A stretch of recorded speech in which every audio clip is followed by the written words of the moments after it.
संजीव बालियान मेरे साथ हैं, 2 बार से मुजफ्फरनगर से सांसद, केंद्रीय मंत्री और फायर ब्रांड नेता भी हैं। स्वागत है आपका न्यूज़ 24 में संजीव जी। फायर ब्रांड नेता कहलाने में आपको कोई हिचक तो नहीं?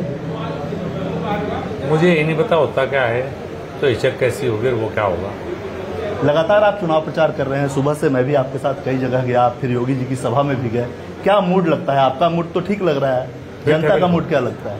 बिल्कुल फिट, यही नहीं पूरे पश्चिम उत्तर प्रदेश में बिल्कुल बढ़िया माहौल है।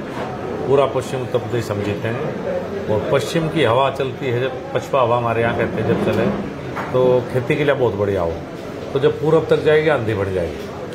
आरएलडी के साथ गठबंधन कितना जरूरी था इस क्षेत्र के लिए? चूंकि पिछला विधानसभा चुनाव या पिछला लोकसभा चुनाव आप जीते, लेकिन इस इलाके में आपके लिहाज से आप बीजेपी की फसल लहलहाई नहीं थी, कमजोर पड़ गई थी। देखिए, ये गठबंधन किया है राष्ट्रीय नेतृत्व ने। मैं तो ये कह सकता हूँ कि गठबंधन के बाद आरएलडी के 2 एमपी लड़ रहे हैं, वहाँ उनको फायदा है, और जहाँ भारतीय जनता पार्टी के उम्मीदवार लड़ रहे पूरे पश्चिम उत्तर प्रदेश में हम सबको फायदा है इस गठबंधन। मुजफ्फरनगर से आपने अजीत सिंह को भी हराया था, चौधरी अजीत सिंह। अब उनके बेटे के साथ चुनाव प्रचार कर रहे हैं। राजनीति अलग अलग रास्ते पे ले जाती है, कैसा महसूस करते हैं? देखिए, जब चौधरी अजीत सिंह चुनाव में सामने थे, आमने सामने थे हम लोग, तो एक खास बात मैं आपको बताऊं कि 3 महीने मुजफ्फरनगर रहे। उन 3 महीनों में ना उनने कभी कुछ कटु बात कही ना मैंने कही। बहुत अच्छा, चूंकि बहुत बड़े नेता थे, वो 7 बार के एमपी थे, मैं तो बिल्कुल उनके सामने कुछ नहीं था, तो कटुता नहीं रही। चुनाव जरूर हुआ और जैन जी से मेरे बहुत अच्छे संबंध हैं और हम मिलकर काम कर रहे हैं और भविष्य में भी आगे मिलकर काम करते रहे।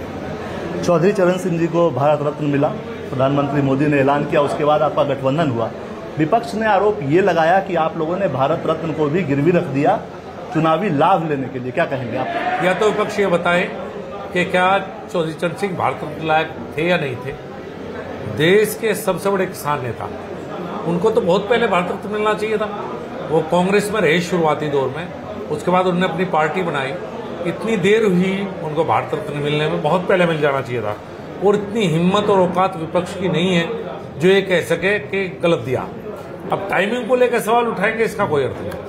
मुजफ्फरनगर के लिए कोई विशेष काम, क्योंकि तीसरी बार आप मैदान में हैं, कई समस्याएं थी यहाँ, सीवर की समस्या, गंदगी की समस्या। आपने अपने 2 टर्म में क्या कुछ खास किया यहाँ के लिए जो बाकी सांसदों ने आपसे पहले नहीं किया? देखिए, जब आप दिल्ली से आते हैं, आप मुजफ्फरनगर की सड़कों पे घूमिए, और मेरे सांसद बनने से पहले यहाँ की सड़कें अगर आपको याद हो, क्योंकि बहुत सी मीडिया 2013 में आई थी, आपको परिवर्तन साफ दिखाई देगा। मुजफ्फरनगर जनपद में किसी सड़क में आपको गड्ढा दिखाई नहीं देगा। रेलवे का काम हुआ, रेलवे दोहरीकरण, इलेक्ट्रिफिकेशन, ग्रामीण सड़कों का चौड़ीकरण, प्रधानमंत्री ग्राम सड़क योजना में शायद मेरे सांसद बनने से पहले कोई सड़क यहाँ दिखाई नहीं देती थी, अब दिखाई दी है। फ्रेट कॉरिडोर बना है, ये मुजफ्फरनगर की लाइफ लाइन सिद्ध होगा आगे भविष्य में। तो इस तरह के बड़े ज्यादातर काम हुए। जहां तक शहर के अंदर की व्यवस्था होगी आपकी बात, सफाई व्यवस्था और ये काम, ये सब नगर पालिका मुजफ्फरनगर के अंतर्गत आता है। इसमें सांसद का डायरेक्ट हस्तक्षेप नहीं होता। पहले हमारा चेयरमैन भी नहीं था, इस बार भारतीय जनता पार्टी का चेयरमैन बना।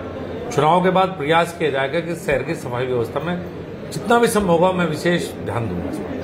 संजीव बालियान की विकास पुरुष की छवि क्यों नहीं बनी है? उसकी छवि एक फायर ब्रांड नेता की है, धार्मिक स्तर पे बयानबाजी को लेकर।